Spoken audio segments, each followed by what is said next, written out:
In this video, we're going to combine two wildly different materials, which is something that we love to do here on the MakerPipe YouTube channel. But today we're going to be talking about our top rail tee, which is something that we make for using with 1 3/8 inch top rail fencing pipe, as you can see here. It's really heavy duty, much larger than the 3/4 inch and 1 inch EMT conduit connectors that we make for building things. This is for your really big and heavy duty projects. And something that we do, like I said, is kind of find unorthodox uses for things such as EMT conduit, such as top rail, and all kinds of stuff. That's what our kind of channel is built on.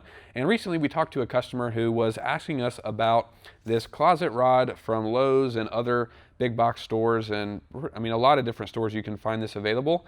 And he was asking if this would work with our top rail T connector. So we took some top rail T's to the store and tried it on a few different sizes, and we actually found some that it works on, which is really cool because as you can see here, you know, this is the fencing tube. It's galvanized, it's made for outdoor use, and it works just fine for really heavy duty things, of course, but it doesn't always look the best or may not be the look that you're going after for your specific project. And so the fact that this closet rod allows you to utilize the top rail T's and build out your project. As you can see, our connectors are made to just kind of clamp around tubes and you don't have to do any welding.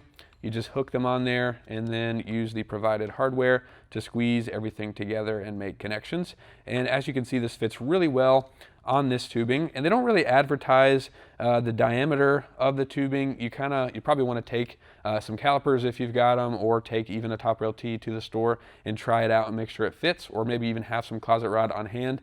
We see that pretty often. People will adapt the tubing and stuff they already have with the connectors in different ways, so that's something you might could do.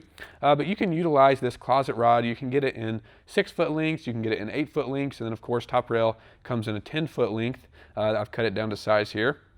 But as you can see, there are other sizes, other colors as well, other finishes. This is like a really nice chrome plated finish that compares to this galvanized finish that you'll see on the top rail. So this is a really nice kind of mirrored chrome finish. I've already showed you the white one, and there's darker ones you can get off the shelf. So I think this is a really good option off the shelf. It's a little bit more expensive than top rail, but not too much, and it's of similar thickness. It's very close, and this is actually advertised, it says, as 33 pounds per foot. Don't know if you can see that on there, but 33 pounds capacity per foot, which means the total, if you get the 8-foot one like I did here, I cut it down to size, but that would be 264 pounds that you would spread out across the whole rod. You wouldn't want to put that right in the middle. You'd want to follow the guideline of 33 pounds spaced apart per foot. That's cool that it gives you the weight capacity, and then of course you could add bracing, build your project using the top rail T, and increase the